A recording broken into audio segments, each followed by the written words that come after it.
Good morning, everyone. Welcome, staff. Welcome to those in the gallery. Thank you for coming this morning. And of course, council. I'd like to call this Development Planning Services Committee meeting of Monday, March the 4th to order.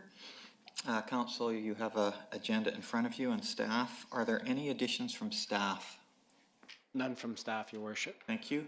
Councillors, do you have any additions to the agenda? Okay, seeing none. Any disclosure of interest from council? Councillor Flynn. Thank you. Item 5.2. The applicants are clients of mine, so I will step out for their presentation. Okay, thank you, Councillor Flynn, and that's the last item on the agenda, so if you want to come back for adjournment, you're welcome, but don't feel like you have to. Any other conflict of interest? Okay, seeing none, I'll just let the gallery know the procedures this morning. This is a Development Planning Services Committee. So what happens from this meeting, regardless of any motions that are made, either in favor or not, the motions go forward to council.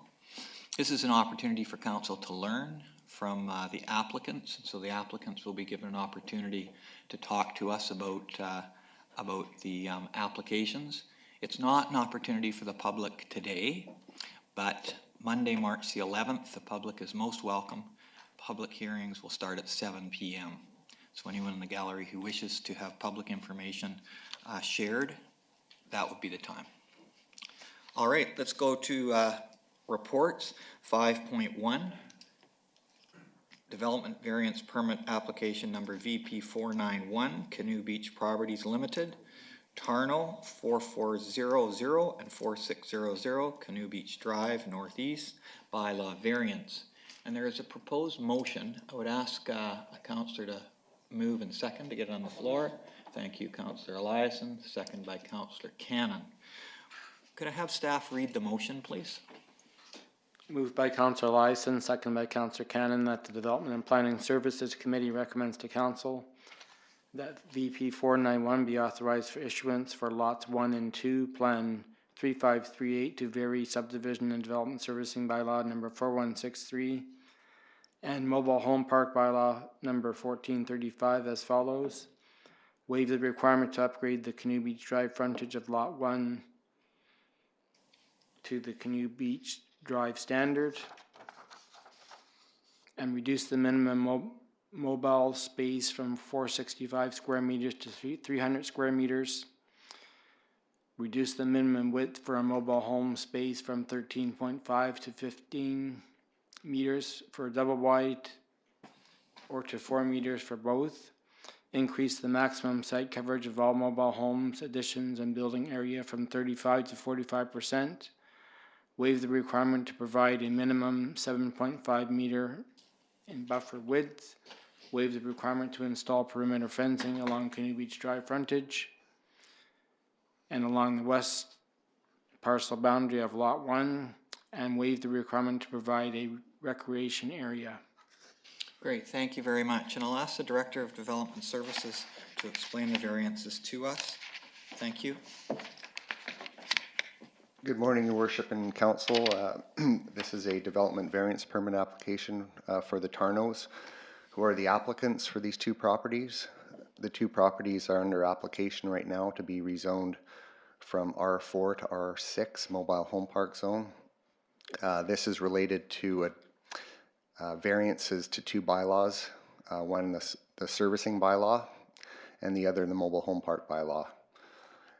And the servicing bylaw variance request is to not have to upgrade the Canoe Beach Drive frontage from the northwest corner of the property to where 45th Street Northeast will end, approximately 125 meters of frontage, to not have to upgrade that to the RD14 Canoe Beach Drive standard.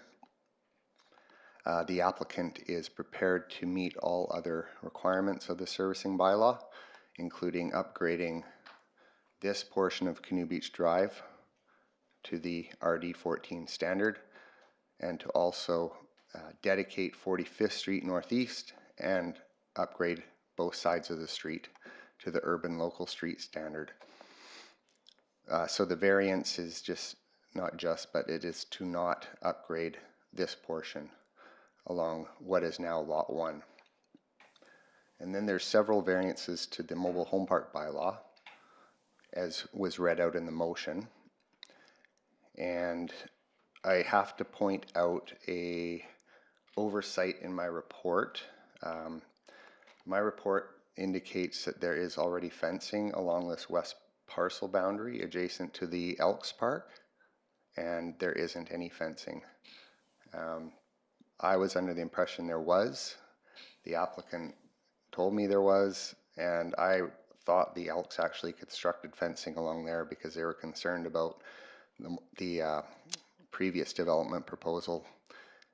So my mistake, I went out there yesterday and there's no fence, but there is a row of what looks to be willow hedging and maybe lilacs along the parcel line.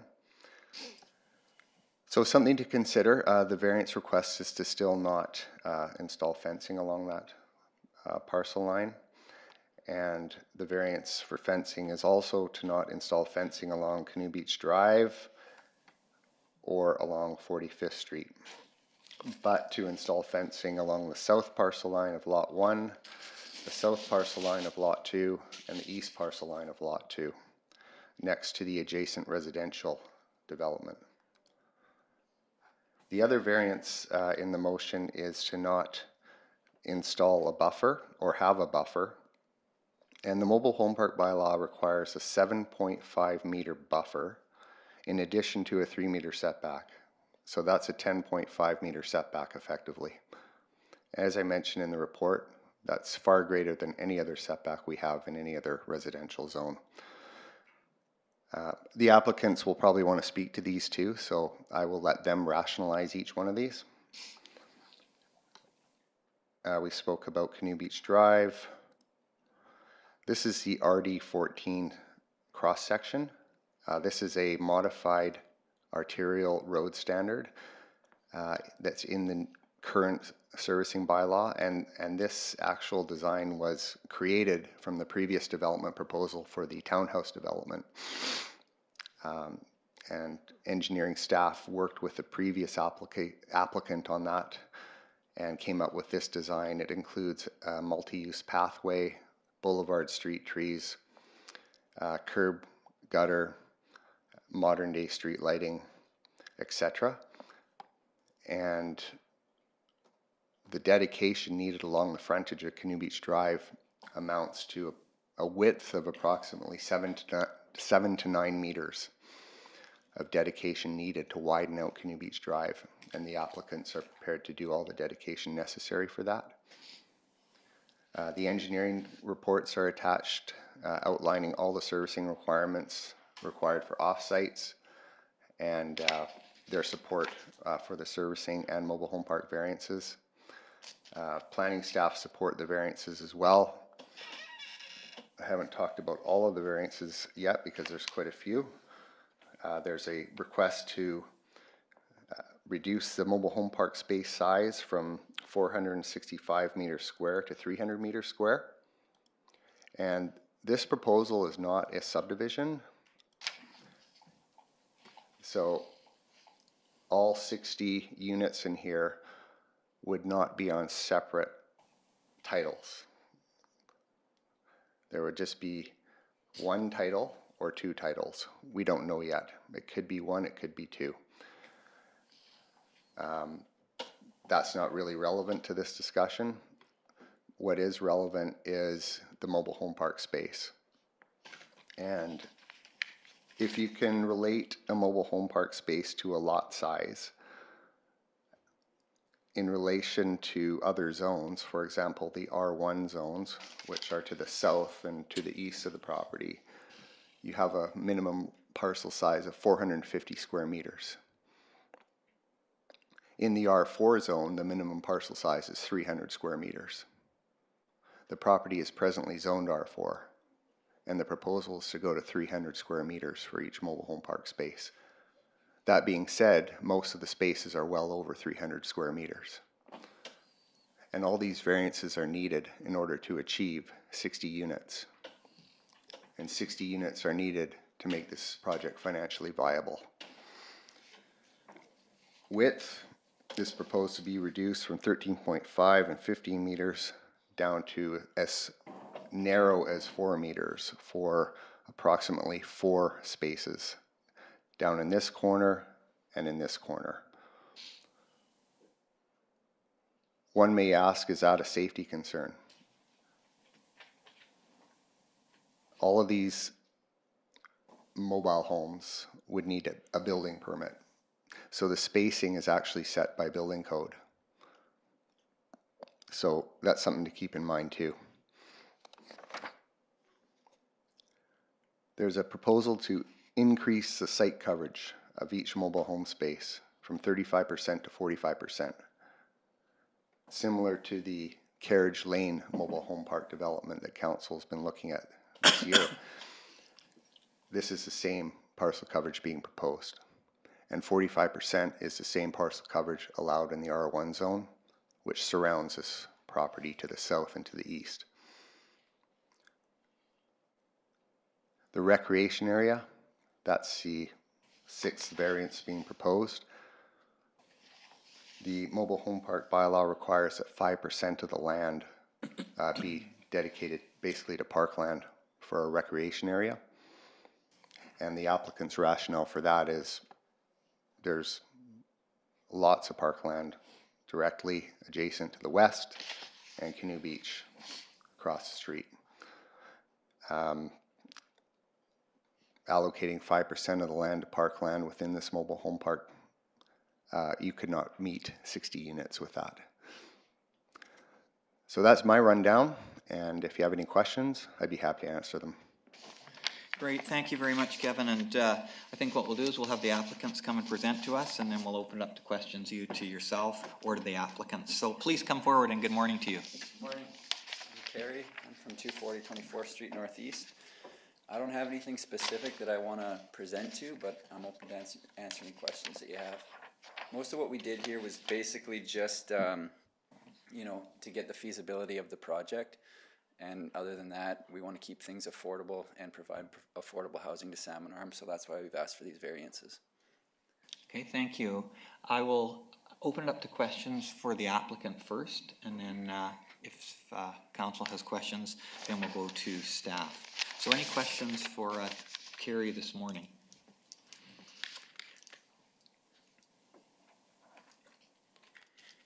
Councillor Flynn? Thank you, Your Worship, and through you to the applicant. The request to not have recreational piece, I completely understand all the parks in the neighborhood, including a playground, basically one property down. But if the target for this is young families, I'm just wondering if there shouldn't be one of the lots designated for a play area. Had you talked about that? Because with young families, it's not as easy to get to the park, even if it is one lot down in the playground. And I'm just wondering the thought process besides economics. Had you talked about that and possibly using some of the parking / storage or giving up a lot for some type of play area?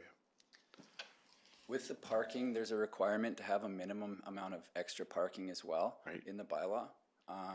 If you guys were open to having less there, then we would have the space to put in a bit of a park.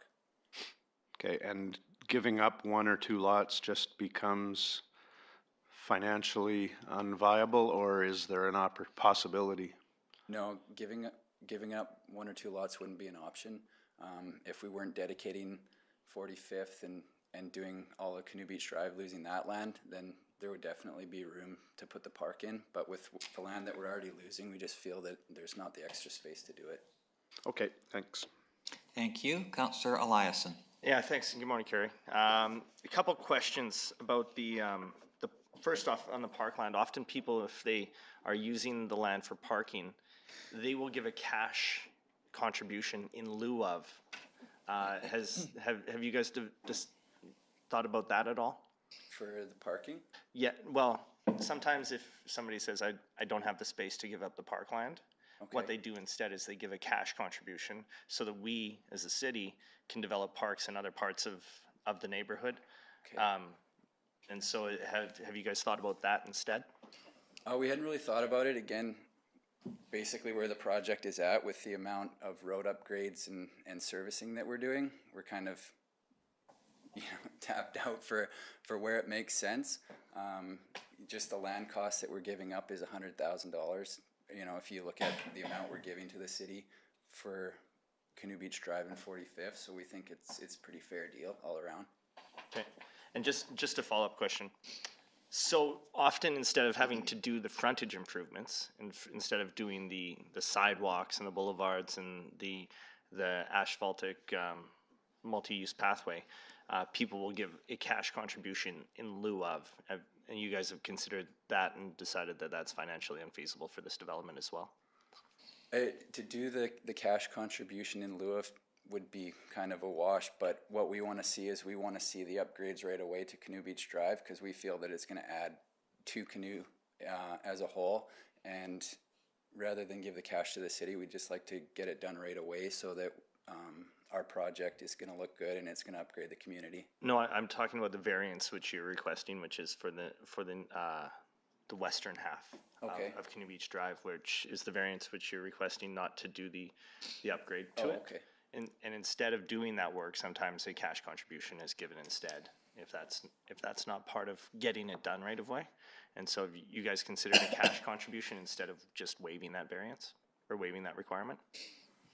No, he hadn't. So we would just explain. I'm not following. So if the developer, if on the variance, it's to waive the requirement to upgrade Canoe Beach Drive lot frontage from the 45th until Elks Park, Yeah. right? Right. Often developers will give us a 50% cash in lieu of, like instead of doing it, they'll just give us cash. And you guys are saying that's not feasible, not possible. Right. Yeah. Okay. Because with what we've got in offsite work right now, it's $920,000 just before we do anything on the property itself. So it's a really expensive piece of property to even get started with. So that would basically save us $200,000, which brings it to the point where the project is doable. Okay, thank you. Thank you, Councillor Lassen. Councillor Wallace-Richmond? Thanks, Your Worship, through you to the applicant, the western part of the sidewalk. Is it your assumption then that if this variance were passed, that the city would automatically cover the difference? That would be our hope for the western half. Yeah, we don't have any timeline expectations. If the project is approved, we've got a bill of $577,000 in DCCs or $571,000 in DCCs. So we're hoping a portion of that money, since it's an arterial road, could be used towards that upgrade. It doesn't have to be next year or the year after. The first phase is probably going to take us 3 years, but we're hoping sometime in the next 3 years it could be fit into the budget. Thank you. And is it possible for you to show me what the road in the mobile home park would look like if you hadn't dedicated 45th? I don't have that plan. No, we've had that. That's been important to the planning staff, 45th, because that's an exit for the residents of Canoe if there happened to be a forest fire. So that was something that we'd always said, yeah, we'll do that. Okay. So it's the challenge for me through your worship is, you say you're contributing 100,000, the equivalent of 2 lots, or however many lots to dedicate that road. Right.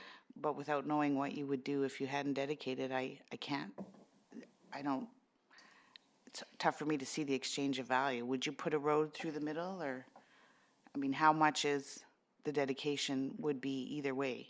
If you said no to the dedication, would it just be a ring road around the?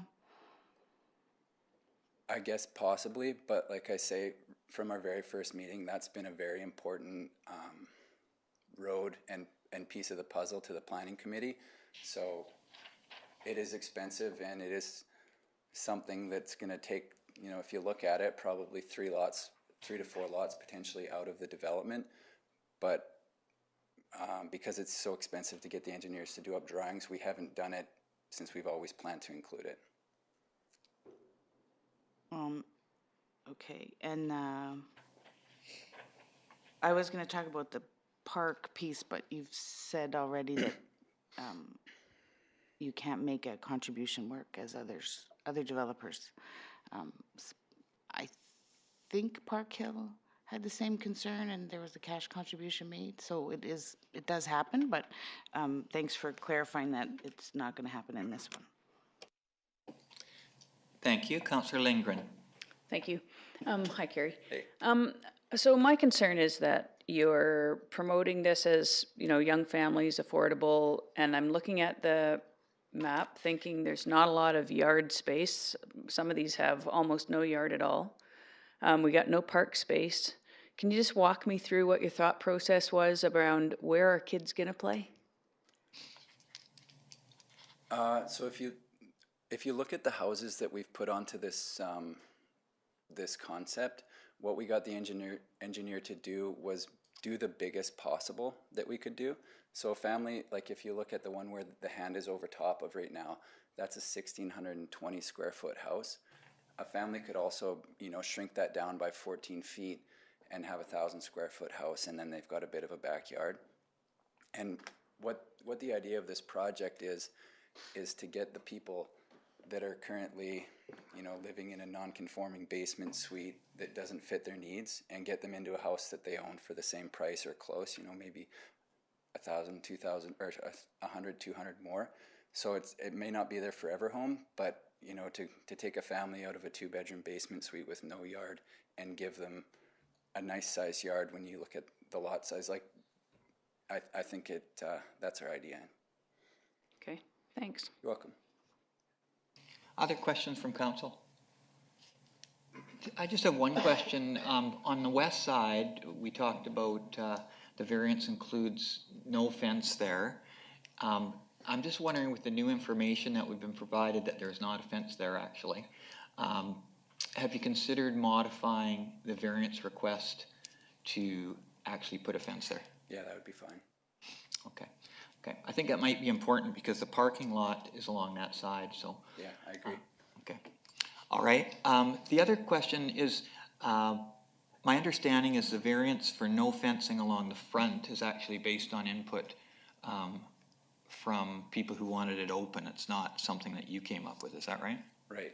So because Canoe Beach Drive is such a busy road, we just feel that if you close the whole thing off all the way around, it's going to look kind of silly, and we've heard that from the neighbors as well. So it would be the same like if we fenced down each side of 45th, it's going to look like a fenced-in compound. Okay, thank you. Appreciate that. Okay, is there any other questions to the applicant at this time? Okay, thank you very much. You can have a seat. Oh, Councillor Flynn has one more question. Councillor Flynn, Carrie, one it's no more. problems. This is our opportunity, so take your time. This is tied into the mayor's question. So no fencing along the length of Canoe Beach Drive, but will individual properties have small fences or opportunity for small fences? Yeah. Okay, thanks. Okay, any other questions for the applicant? Councillor Lindgren. Sorry, Councillor Flynn's question sparked something here. So I was thinking the same thing, we're talking about yards for small kids, and you're saying maybe no fencing along Canoe Beach Drive, which I think aesthetically is probably the right thing to do. However, I'm concerned now that that's the backyard of all those homes along, or is that the front yard of those homes? That would Along be Canoe Beach. the backyard, but we could set the homes 4 feet from the property line, so you're probably going to have more space in the front. But what we're doing down these sides is a 6-foot vinyl privacy fence. That's not to say that if they wanted fencing, they could do something a little smaller and not as significant in their yard. Yeah, so I'm concerned about how we still make it look nice if everybody gets to build their own kind of fence, and you've got that facing Canoe Beach Drive, and you got, 10 houses and 10 different kinds of fences up. What we did on the last one is we got a price from one company to do every fence that anyone wanted, so it was uniform throughout. It wasn't like wood and then a pallet fence, chain link. It was kind of the same all the way through. Right, okay, thank you. Thank you. Councillor Wallace Richmond. Thanks for this second opportunity. I'm sorry, did you say that the houses on Canoe Beach Drive, the backyard will present to the street? With those, what we're gonna do is, so the front of the house is gonna be where the driveway is coming off the inside, right? But because we know that that's an important road, we're gonna make it aesthetically, you know, look good from both sides. But yeah, technically that would be the backyard because you're not accessing from Canoe Beach Drive. Your driveway is gonna be on the other side. I see. And this isn't typically a variance question, but they don't have to be double wides. They could be single wides. They could, Okay, thanks. technically, yeah. Okay, thank you. I don't see any other questions right now. All right. Carrie, so thank you very much for answering your questions. We'll turn it over to questions for staff that council may have. Anyone have questions for staff? Councillor Wallace Richmond. Thanks, Your Worship. Through you to staff, on the matter of the road and 45th, would staff have considered just a ring road if they didn't want to punch the road through the middle? Because a road is a road is a road, if it's in fact there for emergency purposes. Your Worship, this idea meets our expectations in a lot of ways, not only because of the critical link of 45th to Canoe Beach Drive from Lakeside Pines to the south, but also because the access to the park would be off 45th, and we would be minimizing accesses along Canoe Beach Drive, which is our goal. So you would be encouraging the future owners here to access it through 45th, through Canoe at 50th and 70th? Or off Canoe Beach Drive? At the intersection of Canoe Beach Drive and 45th. Okay, Yeah. okay. But would staff have agreed if they'd not punched the road through the middle, if you just accessed, connected 45th at the bottom, on the south end of the property? Maybe I'm not being clear. I think your question, Councillor Wallace Richmond, you're suggesting that there not be an entrance way onto Canoe Beach Drive. Oh, no, Is that absolutely correct? not. No entrance Okay. on Canoe Beach Drive, entrance off of 45th, but no road punch through the middle. So if in fact it's an emergency exit approach that the developer is asking for, would staff have agreed to a ring road without the road in the middle? I understand. You want to say something? I mean, what would, just walk me through that. Your Worship, the road is critical for a link between the subdivision and through the development. So just a ring road with two access points. Yes. That would mean that essentially you'll be driving through the mobile park. home park in order Yes. to get to Canoe Beach Drive. So this road facilitates a better access and egress.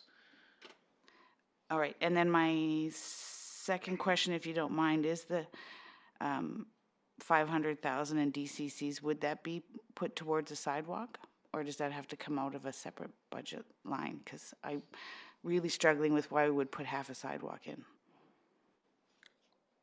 Your Worship, when development pays for DCCs, whether it's subdivision or building permit, they're put into 5 different funds: roads, water, sanitary, drainage, parks. And then at budget time, council decides what to do with those funds.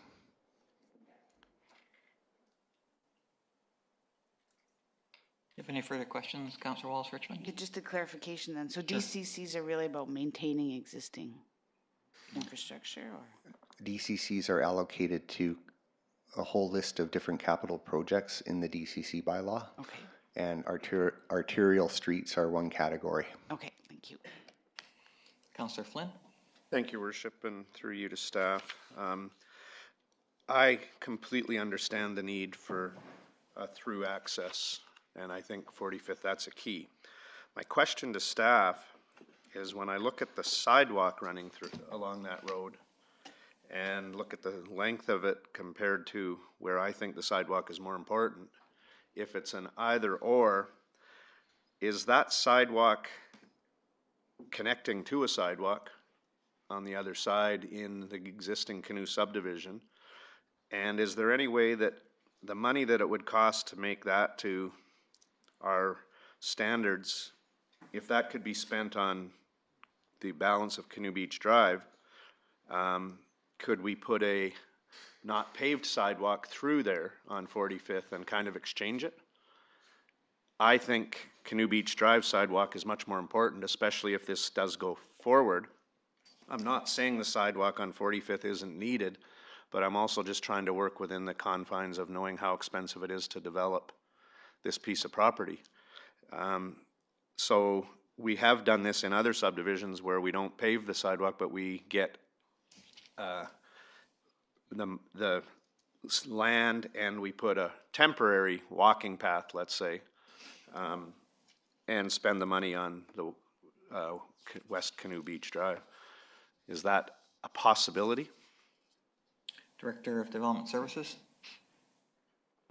Really, I guess I'm saying it's a partial variance for the sidewalk on 45th, realizing we need the road and everything else. Council could make a recommendation that the sidewalk not be constructed along 45th and be allocated to Canoe Beach Drive frontage. But then that might bind you as well as far as budgeting to do the whole project along there, along the northern frontage of Lot 1, depending on the cost differential. Okay, I'm just asking questions and kind of blue skying. I do acknowledge and agree with staff that 45th has to go through, and I understand that need, and this is a significant opportunity for that to be done at the developer's cost. Do you have any other questions, Councillor? Yeah, another question. Looks like looks like each of the lots has parking for 2 or more. And then the parking in the far corner, I know there's bylaw requirements, but that seems like a lot of extra parking because there's also parking in the east corner. Again, back to my question to the developer about possible playground or site for children. Is that parking more about visitor parking, or is it more about storage for the people that live there and want to park an RV or something that they own there? Director of Development Services? Your Worship, the parking shown in the northwest corner of Lot 1 is a bylaw requirement. And it is above and beyond what any R4 multifamily development would have to provide. So it's a bylaw requirement. It's a bylaw requirement of the bylaw that was done in 72? 82, I think. Okay, so I'll just... You got the right century. Yeah, at least, yeah. So 1982 bylaw requirement. Okay, thank you. Thank you. Councillor Lavery? Yes, thank you, Mayor Harrison. I have one series of questions to staff, and I'll save my comments for later, but both the question and the comments are actually about any proposal, and not necessarily this specific proposal in For front of sure. us. We're still on questions, so as many questions as you like. Welcome. Yeah, thank you. So my question to staff has to do with the sidewalk pathway, and I think reference to multi-use, which, unless I've missed it before, is the first time I've seen that. How wide is that sidewalk, and what are we considering for bike usage? Because that's where I'm going with the rest of my questions, Your Worship. So, Your Worship, in answer to that question, Canoe Beach Drive, the cross-section is shown on the screen. It's a 4-meter wide multi-use path. It's asphalt, so it's designed for both pedestrians and cyclists. Cyclists can still utilize the road, but this is basically just a multi-use path that will continue on into the core of Canoe eventually. As you can see by the boulevard width, there was some comment earlier about the spacing from the homes to the street. It's an 11-meter wide boulevard, so it's quite a large boulevard with a very substantial multi-use path in front of it. Does that answer your question? Yeah, it does. It triggers one or two more, just so that I can be specific on that. So a 4-meter wide multi-use pathway. That's correct. And the surface composition, because the proposal from the applicant is to do concrete on the east part, there's the request for the variance, and then there's city land after that. So when we're talking a 4-meter wide asphalt, where are we talking about? So all, the Canoe Beach Drive standard is all an asphalt path, 4 meters wide. And what we're talking about on 45th is actually concrete. So Okay. it goes to a different standard, road Okay, so it's standard. not concrete on Canoe Beach Drive. No, it's not concrete on Canoe Beach Drive, it's asphalt. And that's the standard we would like to see to continue all the way through to the town center of Okay, Canoe. so thank you for that clarification, because I may have missed the distinction between 45th and Canoe Beach Drive. So I have that clearly, and I recognize that the continuity of the sidewalk from Carla's location to is another issue, but we're talking on, again, Canoe Beach Drive, 4-meter wide, asphalt parkway, even though there's a request for a variance of the asphalt section on the western lot. Am I correct in that? Director of Development Services? Your worship, the variance request is to not do any upgrades whatsoever along the north frontage of Lot 1. Right, thank you very much for that. That upgrade, though, besides the dedication, includes an asphalt walkway, multi-use. That's correct. The RD14 standard is an asphalt 4-meter wide multi-use pathway. Thank you for that clarification. It was really helpful at the last meeting to get a rough average cost of what concrete was per meter. What is a rough ballpark, and I recognize this is ballpark, cost of asphalt per meter? Because we're talking about 100 meters. It really varies on asphalt cost. I mean, it depends on the base structure and everything. I don't have a cost for that. Concrete, a little more familiar with. Building the entire frontage here would need to have an engineer's estimate, because you're dealing with the entire frontage. You're dealing with the landscaping, you're dealing with the asphalt path, and you're dealing with a curb and gutter, which is required in this frontage. Okay. Less than concrete, though. Potentially, it could be equal. Okay. Thank you very much. Thank you. Any other questions, Councillor Lavery? I don't. I will have some comments down the line, Your Worship. Sure, Thank you. and if questions come up, feel free to press your button. Councillor Flynn? Thank you, and Councillor Lavery's questions have led to some more for me, so thank you for another opportunity. Focusing on that bylaw or our requirement on Canoe Beach, when was that developed? Your Worship, so initially, the Canoe Beach Drive standard in the old subdivision development services bylaw required an offset sidewalk as well as an offset asphalt multi-use path. Okay. During the development of the new bylaw, which was passed in 2016, it was reduced in service level to just a multi-use, a wider multi-use path. We felt that that was more attainable and more cost-effective. Okay, and the 4-meter wide, what's a typical sidewalk? The original bylaw had a sidewalk at how wide? The sidewalk is typically 1.87 meters, And so then, approximately 2 meters wide. and then the original discussion or plan was for a regular sidewalk plus some type of other use path. Correct. That was initially the discussion going back to 2009 and on, when the first development came through for this property. Okay. And then during the development of the new subdivision, or the update of the subdivision development services bylaw, this standard came to effect. And just so I'm clear, some of the other newer subdivisions we've had in our community lately, because there's been a lot, how wide of a boulevard do those typically have? Boulevards usually vary, but typically you've got, from the back of the sidewalk, you've got approximately 3 meters. Okay.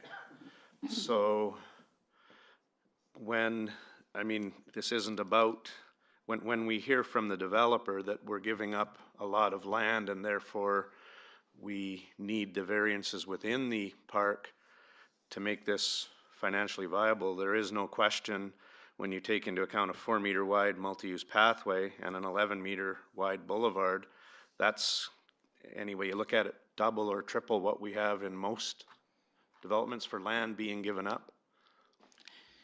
Your worship, the boulevard along Canoe Beach Drive is substantial, and it's because of the offset pathway, as well as it really boils down to the location of Seeper Rail as well. We're forced, we don't have any room on the other side, north side, so essentially we've created a wider boulevard along Canoe Beach Drive.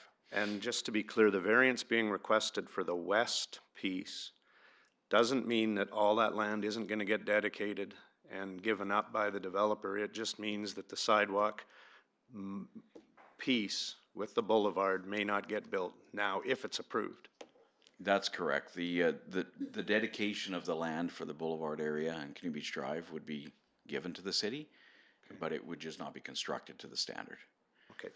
Thank you for all those answers and for allowing me to ask more questions. Councillor Eliason. Yeah, thanks, Your Worship. I just wanted to go back and maybe provide a history of how that came to be, and I think Director Nieuwenhuizen did a good job of that. And Do you have a question? Because I would like to hear that, but I just want to make sure everyone's question's answered first. Okay, I was going to ask how hard CP Rail is to get land from in order to construct sidewalks in their right-of-way. Then I have a comment in regards to that. Thank you to Director of Engineering and Public Works. Director of Engineering and Public Works. Your worship, it's virtually impossible to get dedication from CP Rail. So this is another reason, as indicated earlier, we've sort of shifted that roadway to the existing location, and we've widened the boulevard on that side. And if I may follow up with a comment. All right. Thanks. Because I'm going to do it anyways, whether you let me or not. So thanks. So we came up against this problem, and this is what are we going to do? We can't build a sidewalk. We need 2 sidewalks. We need a way to get to Canoe Beach from downtown Canoe. And so the only way to do it was to double the width of the sidewalk and eliminate the sidewalk so it was feasible. And we did it in asphalt instead of concrete because it was cheaper. And so you can't build north. We can't get the road to widen north, and so this is the solution that we came up with as a group with staff and with input from the community, because believe it or not, there was a lot of it, and everybody has demanded a sidewalk along there and a safe passageway for families and children to walk to and from the beach to Canoe. If you've been down there and you've seen people hauling RVs and boats along that road with kids walking with Slurpees and parents walking with coffees, you'll know that it's sometimes not as safe. So the solution that we came up with was to amalgamate the sidewalks, provide a bit of a buffer for the boulevard, the grass boulevard, and then to the property. So it does all get sandwiched onto one side. That's why we came up with the width. That's why we came up with the compromise not to have the sidewalk and the extra path. It was actually modeled, if anyone's been to Kelowna and been along Water Street, which is the side going towards the hospital, you'll notice on the left-hand side, there's no sidewalk.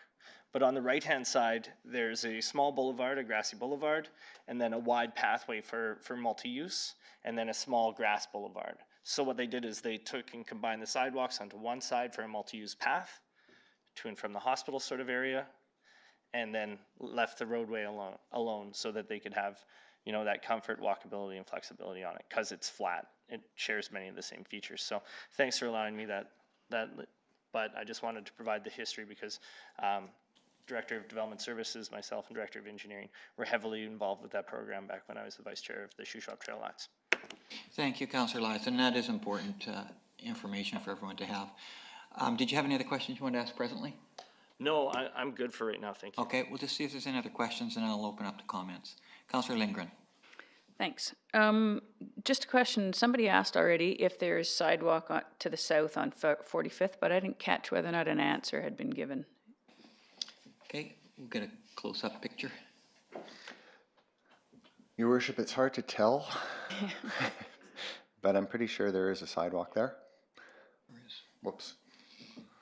Now it's really hard to tell. I feel pixelated. Yes, I'm 95% sure there's a sidewalk there. On that side? Yes. Okay, but it's not is this the same sort of sidewalk that would be incorporated into the new or the new mobile home park? Would it match up with that, or is it gonna be, is the new piece gonna match up what's going on to the Canoe Beach Drive? It would match up through 45th extension. It would match up because that's a different standard. It's a local urban standard. Okay. And my second question is, along Canoe Beach Drive, we're gonna do this great multi-use pathway, and I think that's fabulous. However, I'm wondering, is there anywhere else along Canoe Beach Drive where this has been done already? I don't recall any sections that have been upgraded to the standard. Director of Development Services? Your Worship, no, it hasn't been implemented yet. The previous development proposal was going to be the first. The big challenge that we have is with these properties right here. Because not only do we need 7 meters of dedication along a lot of these, 7 to 9 meters, but we would also pretty much need to buy up the properties because they have houses right up to the... Yeah. Your Worship, if I could just add a point here as well. So further past 50th, east of 50th, the Chopik subdivision has the original design and frontage. So we took the large boulevard area, it's not shown on the map unfortunately, and we installed the sidewalk in front of that subdivision, but not the multi-use path. So the Chopik subdivision was the first to incorporate that older Canoe Beach Drive cross-section. And now we've moved to the new one. So development, or the Director of Development Services, correct, this is the first time we'll be using this new standard. Thank you, and Chopik subdivision can be seen, it's to the far to the east, if you drive down and take a peek. Okay, Councillor Lindgren, any other questions? Yeah, just, so what happens then to the west of Lot 1 on Canoe Beach Drive in front of, I guess it's the Ball Diamonds? Will we be able to, I assume it would be at the city's cost, but will we be able to upgrade that to incorporate this multi-use pathway all along so that people, I mean, it seems weird to put in this great, amazing pathway on such a tiny section of the road. So I just want to be sure that there's a way to connect them up later. Director of Engineering and Public Works. Thank you, Your Worship. So essentially, everything west of the proposed development is park. And so the intent is that at some point in the future, we would actually connect that asphalt path and continue with just an asphalt path. Eventually, maybe put in some curb and gutter, but to keep costs down, we would put an asphalt curb, or sorry, an asphalt path all the way around the Ball Diamonds. Can you just show, and then there's a crosswalk where the hand is right now. And in 2017, we actually provided a trail that runs behind the Ball Diamonds and goes all the way around and connects the subdivisions at 2 different paths. You can just move the drawing up a little bit, Kevin. Sure. So you'll see that there's 2 connector paths there, one where the hand is and then one just above it as well. So that was installed just again for connectability to the Canoe Beach as well as to the Ball Diamonds and play structures which are located there now. Okay, thanks. Okay, and I'm going to be very liberal in allowing questions from councillors, so if more questions come up, please just press your button. Councillor Flynn. Thank you for giving me another opportunity to ask questions, but you've clearly made it clear that we can ask as many questions. This is such an unusual piece, so related to Councillor Eliason's comments, and I understand why the requirements are the way they are and how much work was done on making them that way. But if CP was not across the road, and this was a typical development situation without a rail line on the other side of the road, this developer would only be responsible for on-site improvements on half of the road. Is that correct?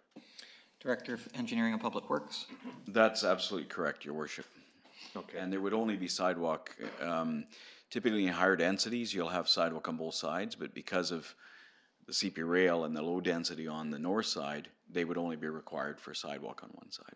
So as much as I appreciate the history lesson and the explanation, my point was because of the unusual constraints of CP, this developer is having to give up way more land than a normal developer and having to give up enough land to do what would normally be done on both sides. So I'm not saying that's right or wrong. I'm trying to stay away from comments. I just want to make it clear that that amount of land, because of the unusual situation we're in, is 2 to 3 times more than a normal development would have to give up. That's, if I'm clear. Thank you. So I'm going to phrase that as a question. Did I get that right?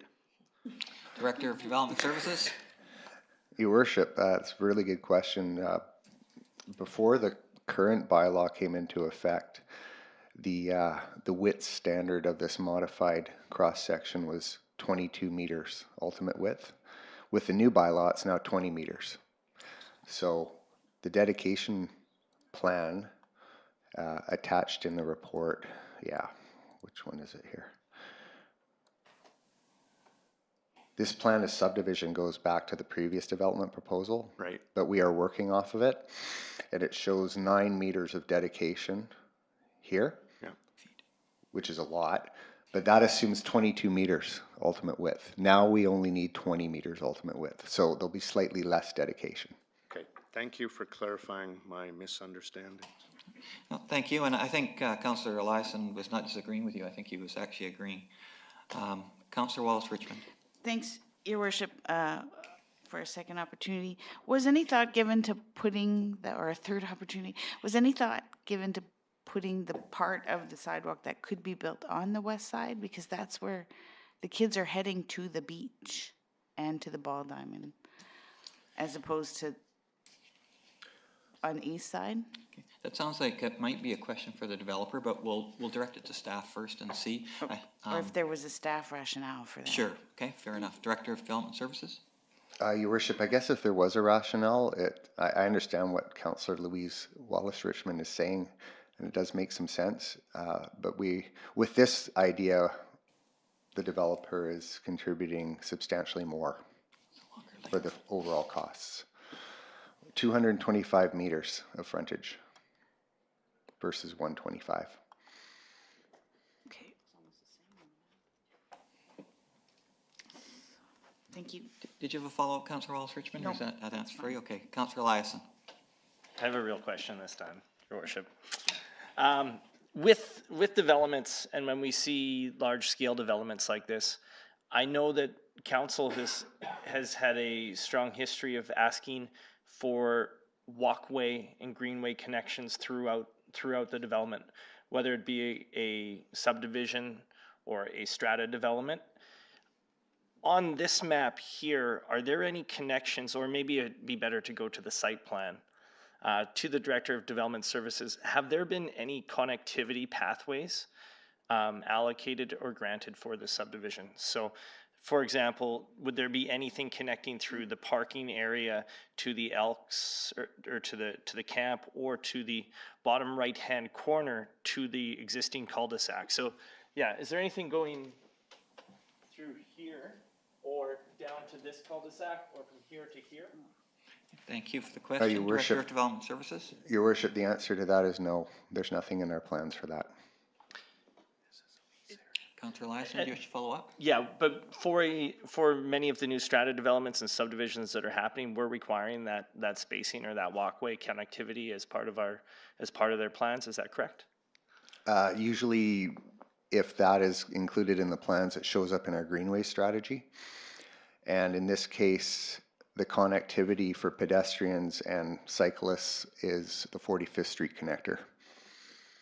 Okay, was any of the previous developments, was there any sort of was that included? No.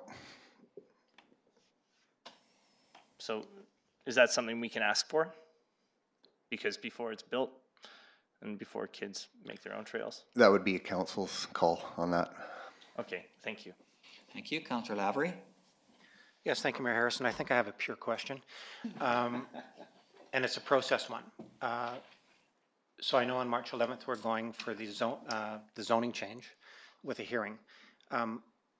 In the process of this development variance permit, do we go to first and second reading next week and then vote on it in a meeting subsequent to that, or will we be voting on it on March 11th? Sure, I'm glad you asked the question. I was going to clarify the process. So the process for March 11th will be that we will do the zoning hearing first. And we have done first and second reading on that zoning hearing. So we'll have our public hearing on the zoning first. And following that, we will have the variance hearing. Variance hearings are always, after the hearing, we always pass them or don't pass them, complete readings.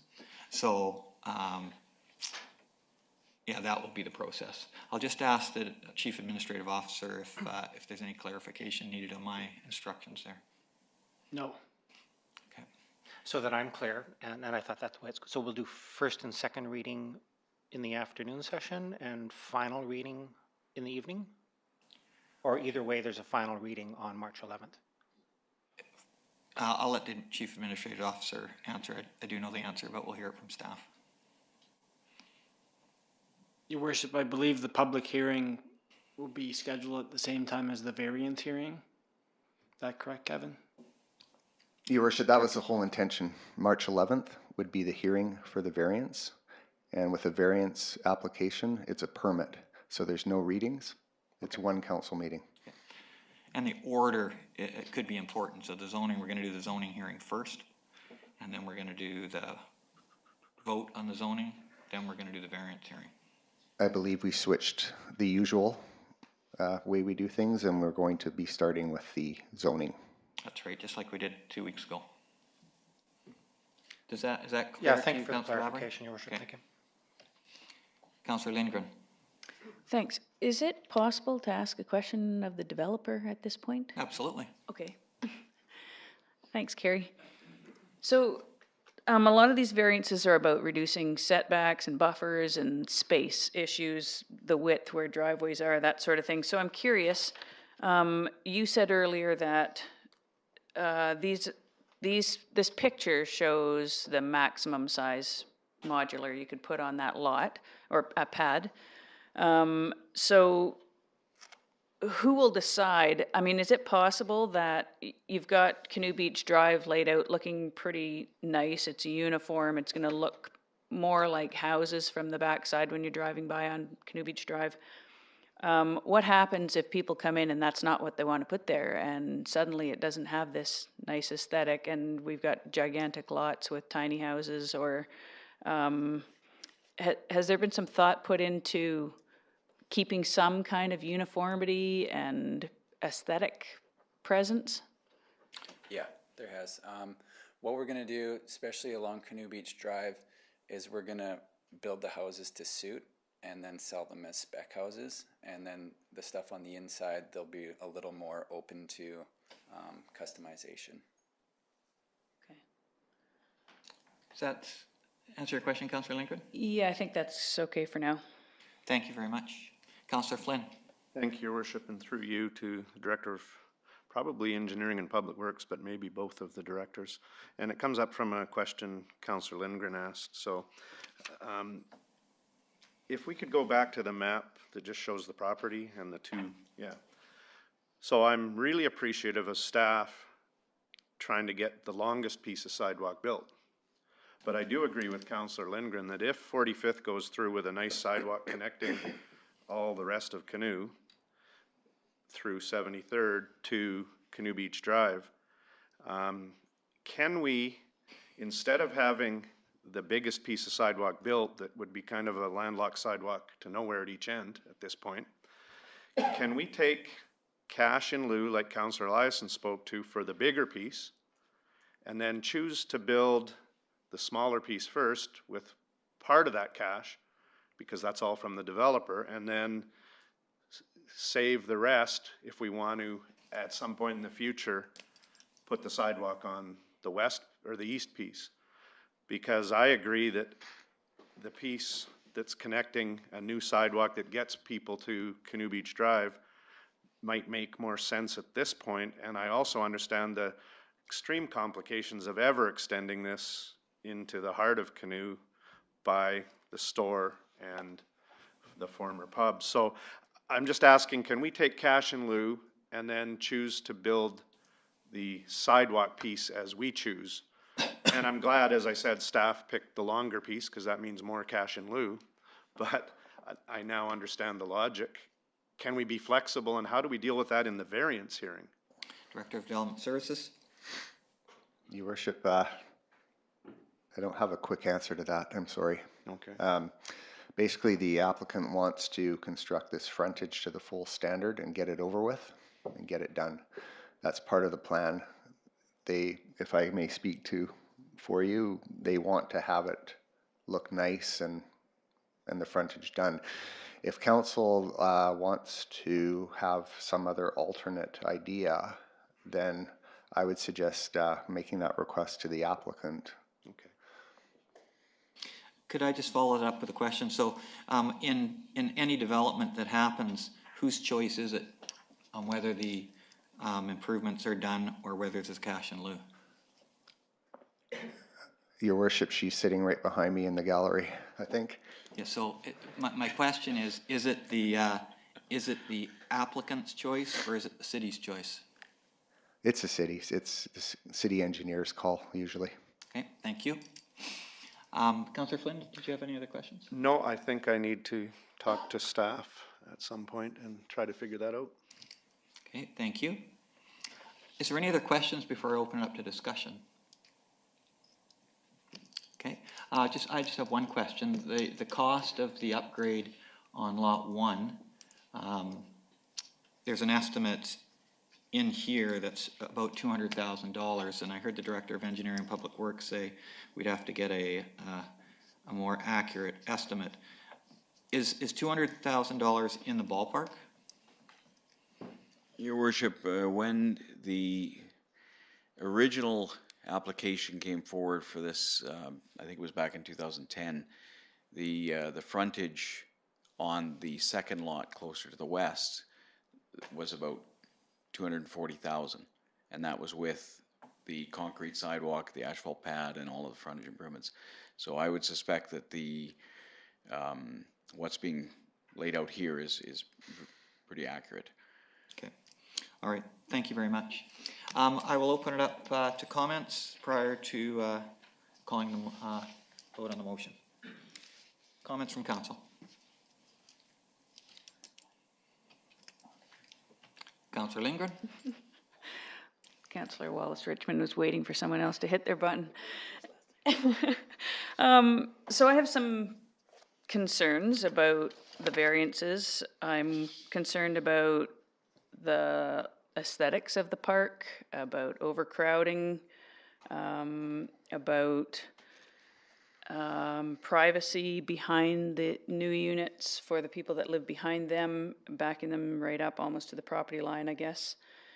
The fencing, I think, is fine. I think not having a big chain link fence along Canoe Beach Drive is a nice idea. I think the community is on the right track there. I'm worried about removing the buffer, completely removing it. I mean, we're going from 10.5 meters to 3, which seems pretty extreme. I'm concerned about the lack of play space in the park, in the development, place for kids to ride their bikes or to play on a playground, or the minimal yard space doesn't leave people a lot of space to get outside and play.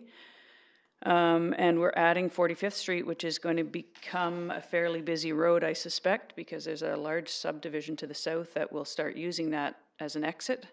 It's much more direct than going out the other way. And so I'm concerned about the safety for kids and pets and seniors walking along there. Those are the people that this park is aimed at. So yeah, I'm having a hard time getting to a place where this makes sense to me. Thank you. Councillor Wallace Richmond. Thanks, Your Worship. I want to say that I appreciate the road piece. And the reason I asked that question was to be clear about that there will be a road on that property. Whether or not the community has access to it is an important piece, and the developers have agreed to that, as had the previous developers.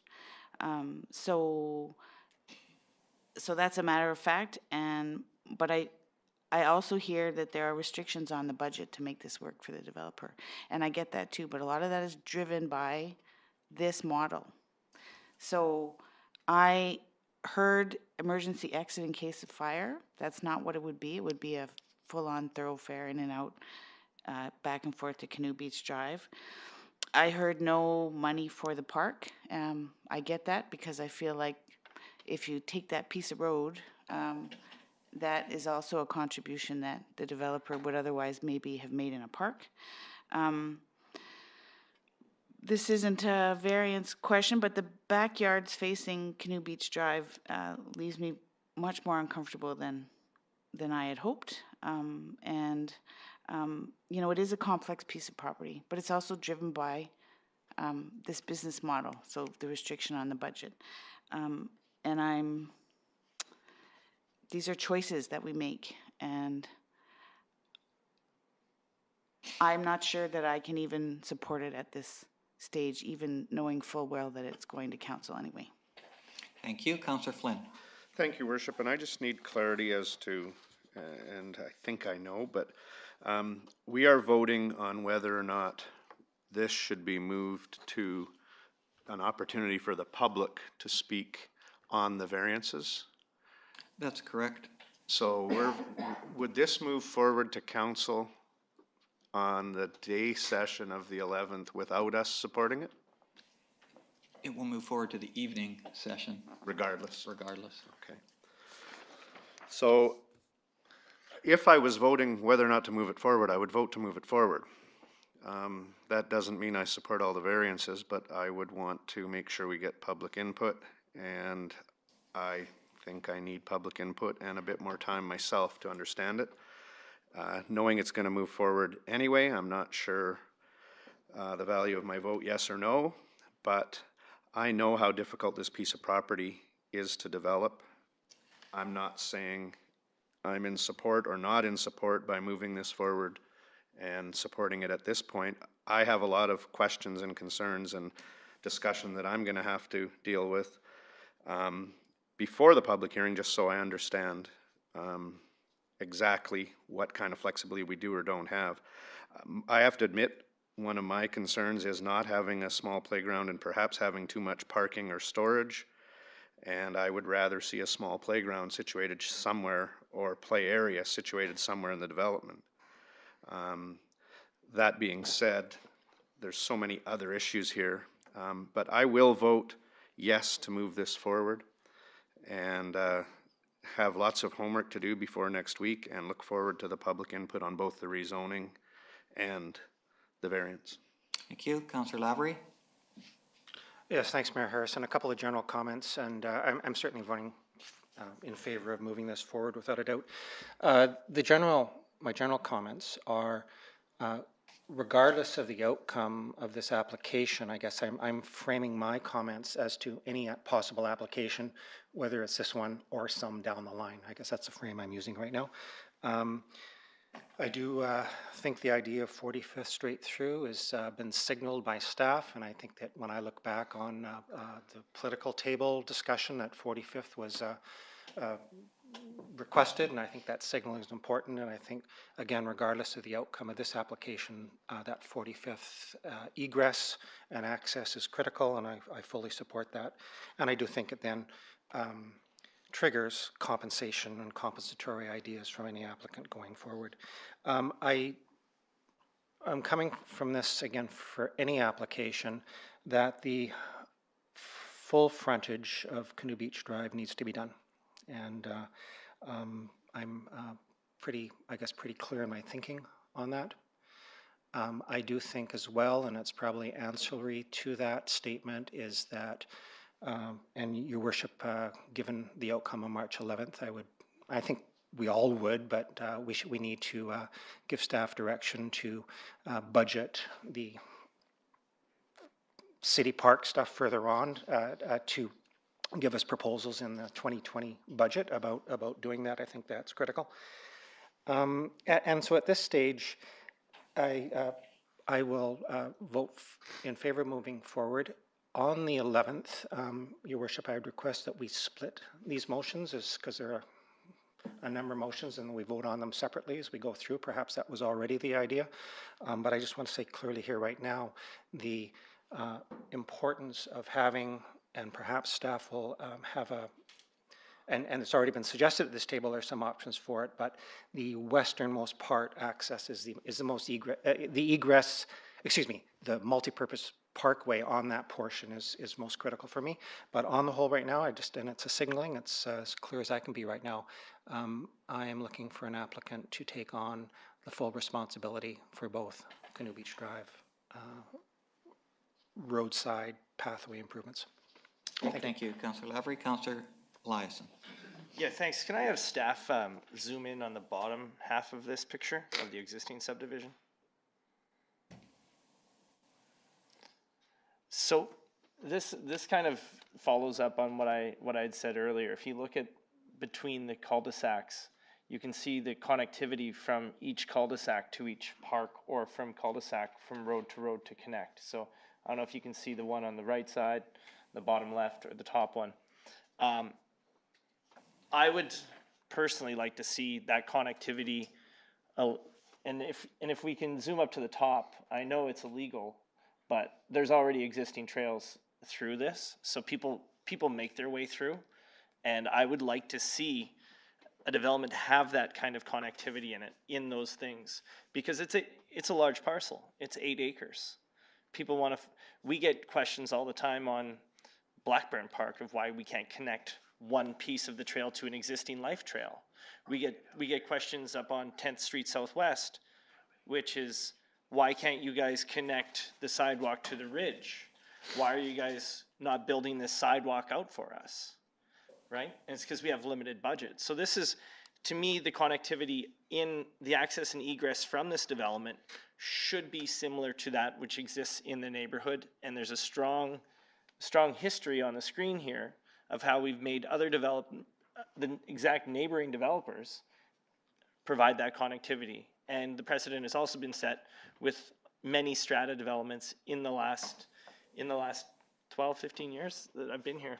So that's one of the things I would look for, is more connectivity, access, egress, because if it is going to be a family and seniors place, they want to be able to walk, they want to be able to get in and out. And if they're busy roads, they want to take care of that. That being said, the western portion of Canoe Beach Drive will be demanded to be paid for and completed as soon as this is done. And what the developer is asking the taxpayer to do, all taxpayers across Salmon Arm, is to pay for that. We will get letters immediately about the access and egress and the traffic issues to the west and why we haven't done that. And so they're asking that the taxpayers of Salmon Arm pay for it. I'm in agreement with Councillor Lavery that if this should go forward, that we look at the development to the west around our land and the parkland to help make that happen, because this sidewalk has been the demand of Canoe since I've been on council. Every year, every time, where's our sidewalk, where's our sidewalk, where's our sidewalk? So that's not lost on me, and that's why we did come up with the compromise when this plan was developed for this piece of property. Then we would work, in my estimation, to the east and connect to the main intersection there. We've talked a lot about intersections, sidewalks there. So some of the setback things are a little less important to me. I mean, the site coverage, the same as R1. I have a hard time with the development services talking about the financial viability of the project rather than just site coverage. I think it's important for us to know what we're dealing with and recognizing that what we compare and when we compare it. So at this point, I will vote to move it forward, but at the public session, I won't be voting necessarily to support all the variances, especially the non-dedication of parkland or cash in lieu of, and the sidewalk at that time. But as a whole, I will vote to move this forward at this time, but I won't be supporting it at the public hearing. So thank you. Thank you, Councillor Eliason. Councillor Cannon. Thank you. I've been silent over here. Haven't had any questions. Thank you, Your Worship, for letting me speak. A lot of great questions and a lot of different things has kind of processed my thoughts here, and I have a lot of notes. I agree that Canoe Beach Drive, the property on the, I guess, my left, to me, that property is where really the connection with the development of 45th Street, where families will be walking to the park, to the ballpark and Canoe Beach. I have a hard time supporting the variance for not developing that part of the sidewalk. I know that financially, what we're hearing from the developer, that this is a hard piece of property to develop, to make it work. But this is a lot of variances that we're looking at. And then when we look at the map and we see in the cul-de-sacs how the pathways connect to other areas, I think that's something that we're missing in this development. We need to continue to connect parcels of property and developments to other areas. So I'm gonna vote to move this forward, but it's not necessarily that I, support all of these variances, and I think voting on them separately will be important. So that's how I stand on this so far. Thank you, Councillor Cannon. Is there any other councillors that wish to add anything at this time? Councillor Lindgren? Thanks. I'm just looking at this map and the number of people that are concerned about parks and play space and that sort of thing, and looking at the amount of space that's been dedicated to driveways, particularly in the southeast corner, and wondering whether or not there's room to change the shape of the ring road slightly to open up a space for a play area. And that's just I'll put it out there in the air and see where it goes. Okay, thank you very much. Councillor Flynn. Thank you, Worship. And Councillor Lindgren's question or floating of an idea, I guess that's, as I've said, I'm voting to move this forward, but where I'm struggling is the discussion in the next week before we get to the public hearing process. How much, like if I wanted to say, I think you could add a little path there to make some more connectivity. I think you could take out those parking spots and put park. How much is council to be involved in ideas? How much are we to say to the developer, we think you should do this? And how much do we talk to staff about this? Because I am very happy that we're talking about splitting the variance, because I don't think voting on them as a whole, but I also understand that as a whole, to make this project viable, I don't know the yes and no's and the impact. So are we to work with staff with some of our ideas where I've drawn connectivity on my map, where I've said, okay, do we need that much parking or should there be a place? What's the process? This is probably as complicated as an issue as we've dealt with at this table with something like this. Okay, thank you. My answer to that would be council at the meeting on March 11th will, through legislation, control what variances are permitted and what aren't, what connectivity is demanded and what isn't, what they would like to see in this development, but it won't be our job in the next week to redesign this proposal. The applicants come forward with a proposal. We have legislation that we can use to meld that proposal the way that we would like to see it, but we're not part of the design team, would be my answer. I'll ask Chief Administrative Officer if he would like to add anything to that. No, I think that's accurate, Your Worship. Councillor Flynn, did you want to? Just one comment about the connectivity that I think all of us are thinking about. I think one of the things we have to be careful with, and I'm sure staff has looked at this, and the applicant, if they decide to do anything, connectivity to somebody's backyard where there's no trail doesn't do us much good. So I understand the desire for connectivity, and there are some spots that make a lot of sense, but thank you, Your Worship, for clarification, and helping understand how we're gonna proceed with this. Thank you. Yeah, so my comments are, first of all, the applicants have heard all of the discussion here, and I'm sure are gonna be doing some thinking over the next week. And council, really appreciate all of your questions, and the gallery, who is probably thinking as well about things to present next week. I will vote in favor of moving forward these variance applications. I think Councillor Lavery, your idea to split the variance requests out would be one that it sounds like council would entertain at the time, and that's important. I vote to move it forward with no promise to support any or all of the variances. I move it forward to say we'll have a variance hearing, and we will hear from the public at that time, and we may glean some things that we don't know ourselves already.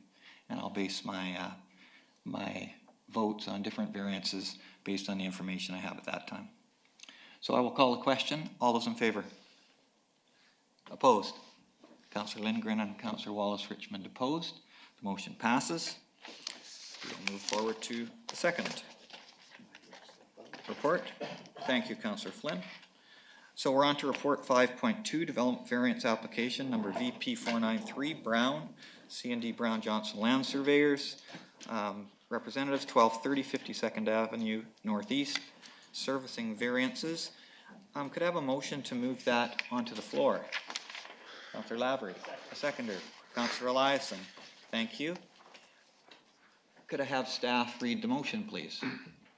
Moved by Councillor Lavery, second by Councillor Eliason, that the Development and Planning Services Committee recommends to Council that BP 493 be authorized for issuance for Lot 10, Plan 31502 to vary subdivision and development servicing bylaw number 4163 as follows. Waive the requirement to upgrade the south half of 52nd Avenue Northeast for the entire frontage, and reduce the minimum width requirement for a panhandle from 6 to 5.3 meters as shown on Schedule A of the staff report dated February 22nd, 2019. Thank you. Director of Development Services. Your Worship, Cameron and Daphne Brown and Raven at 1230 52nd Street Avenue have applied to subdivide their property. Their plan is to subdivide one panhandle lot in their backyard. And the lot is large enough, the parent lot is large enough that it does not qualify for the infill exemption.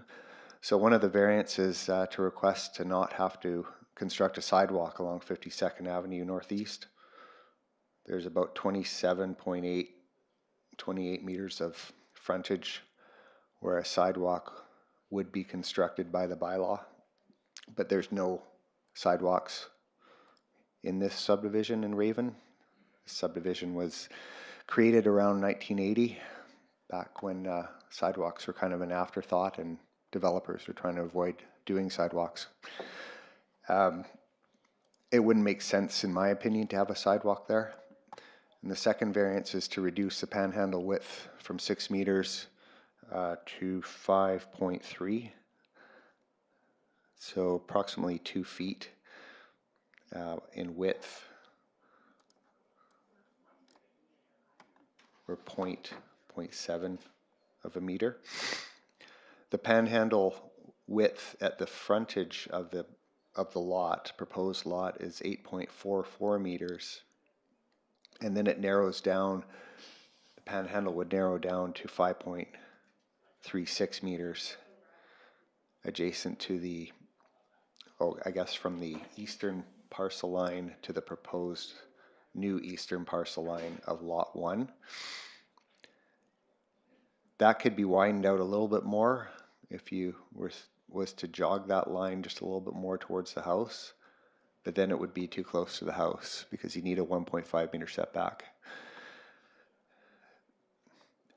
The policy 311 referred to in the report is regarding emergency access, and as long as there is 4.5 meters of clear width for a subdivision like this, that should be wide enough for a fire truck to get in, and staff are recommending support. Great, thank you very much. I see both the owner and the owner's representative are here. Please come forward, Mr. Johnson or Mr. Brown. Good morning, and thank you for waiting through the last application. Please That was go ahead. interesting listening to the last discussion. Good morning, Your Worship, Council. With regards to this variance request, essentially, I feel this property should be viewed as an infill type of situation. There is only potential for one lot. The location of the house limits it to, hopefully one panhandle. There isn't room on the other side to have another panhandle. It's not wide enough to further develop the back of the property, so in essence, it is an infill situation. The request to vary upgrades to the south half of 52nd, the only thing we're asking to vary is the sidewalk. There is a street light there at the northeast corner. There's curb and gutter. The road is up to, present standards. With regards to the panhandle, we felt it was best to maintain the width, the setback width for the house and vary the panhandle width. We could easily have gone the other way, but I think it makes more sense to keep the setback width for the house. Other than that, I'll answer any, one other point. In the next few weeks, you will receive a request to rezone the property to R8. There's an application in to rezone to R8. I'll answer any questions. Great, thank you. Councillor Eliason, do you have a question? Mine's for staff. Thank you. Okay, is there any questions for Mr. Johnson? I'll just skip over you, Councillor Eliason, and we'll come back to you, Councillor Wallace-Richmond. Thanks, Your Worship. If I could ask through you to the applicants, have you had an opportunity to speak with your neighbors? I always ask that question. I've spoken with a few of them, but not all of them. Okay, all right, thank you. Is there any key neighbors you're thinking of, Councillor Wallace-Richmond? Nope, just it's important to come prepared and to start by talking to your neighborhood, so. To be quite frank, I was a bit surprised. This, it all happened very quickly for me. That we've been in the process, but I thought there was a sign coming. I was going to put on the property, and then when the sign was up, I was going to go talk to everyone. Okay. Never happened. I'm here today, so. Okay. All right. It does create an interesting situation because by putting that property in the back, it does create quite a few neighbors around it. So I think it is important to talk to those folks. And yes. I have talked to several, but not all. So. Okay. Thank you. Thank you, Councillor Wallace-Richmond. Councillor Eliason. Thanks. Through you to staff, the a narrow panhandle precedent, I believe we dealt with this on 20th or Lakeshore Road, just before you get to the Upland subdivision, just on this side of Appleyard. Is that correct? Yes, I don't know the details of that one. Okay, and with that, there were special requirements for the house to have a certain amount of fire cladding or fire protection on that corner. Is that required at this stage as well for this property? Your Worship, that rings a bell now, but I don't think that they followed through with that. And that was a variance between the house and the driveway, which is different. This is not a variance between the house and the driveway. And with that one, Councillor Eliason is correct. In order to have that variance to be issued, they would have had to upgrade the house exterior to meet building code. Yeah. Okay. I'm assuming that I noticed the siding on this isn't the same as it was on the last house. So I was just wondering if that was a requirement as well on this one. Because they are going to meet the 1.5 meter setback, it will be fine. Okay. Thank you. That's kind of what I thought. If the applicant was to tear down their house and build it and then subdivide this, they'd be able to get 3 lots because of the property size, and they'd be able to squeeze them on there. Because that's not happening, technically this is over infill, and we have to provide these variances. If the if the applicant was to provide the sidewalk, would they be able to do this without coming to us, or would they still need to have a rezoning process? Or is the Director of Development Services able to sign off on these? Director of Development Services. Your worship, it is a question, am I able to sign off on a rezoning application? Yeah, I think, I understand the question. I think the answer to the question is that if the developer put the sidewalk in, they would still need to come forward for the variance hearing. Yeah. And they're gonna rezone from R1 to R8, so that would also need to come to council. Yeah, okay, I thought we'd maybe given that away. All right, I support this. I think that this is a wise use of land. That was a large lot, but I would reiterate Councillor Wallace-Richmond's comments is that you are, the applicant is looking to build a new home or have someone build a new home in what is perceived the backyards of many houses, and often that angers neighbors about their privacy of what they perceive their life to be like before they had a house in their backyard. So I would get as many letters of support from every house that is in this picture as possible, and I would do your best to be proactive to do that. Otherwise, we'll have to talk about access and egress and stuff like that. Councillor Lyson, thank you. Councillor Cannon. Yes, I would ask the applicant, you said that you talked to some neighbors, but I was just wondering what the feel was from those neighbors. Were they in support, or how did those conversations go? Initial surprise, and then, kind of one indifference, I guess, from the one lady. There was, I've only talked to two, and they're more of just meeting people in the street and having to have a chat. So I haven't purposely gone to knock on people's doors. So the two people I have talked to didn't seem to express any major concern, just surprise. But. Surprised. And they were close by neighbors? Yeah, it's the kitty corner, the tall trees in the bottom left corner there, Maureen Defoe. Okay. It was okay. By far the longest conversation I had with her, and she may have told other people, I'm not sure. Yeah. And your plan is to talk to all the neighbors around there? Yeah, for sure. Great, thanks. Councillor Lindgren. Thank you. I just have a question about what council's role is in subdividing a property. Does the council have any say in whether or not a homeowner can subdivide? Director of Development Services. Your worship, no, it's the approving officer that approves subdivisions, but in this case, the applicant needs 2 variances to bylaws, and only council can vary bylaws. So if council voted no to these variances, this subdivision couldn't happen? Is that how that would work? Pretty much. Because there'd be no access to the lot. Right. Okay. I have a question for the Director of Development Services. The rezoning piece from R1 to R8, will that come forward at the same time as the variance? No, in this case, the variance will come first.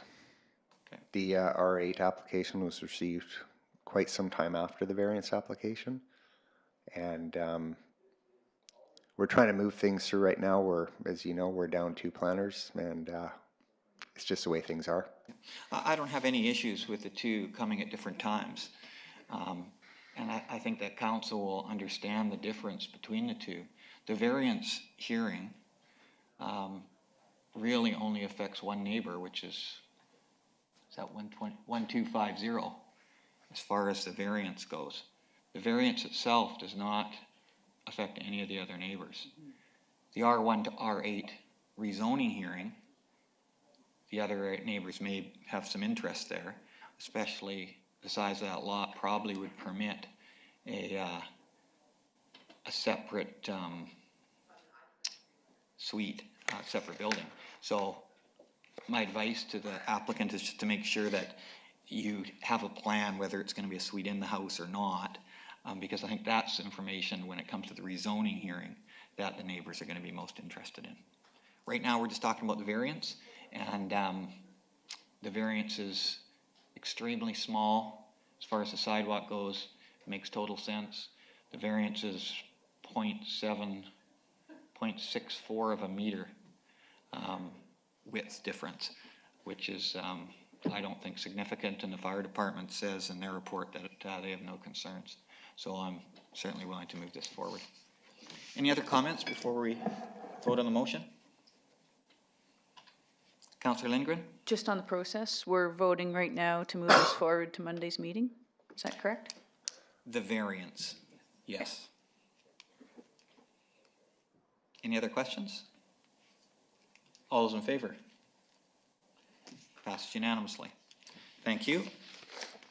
We have a motion for adjournment. Moved by Councillor Eliason, second by Councillor Wallace Richmond, that the Development and Planning Services Committee meeting of March 4, 2019 be adjourned. All those in favor? Thank you.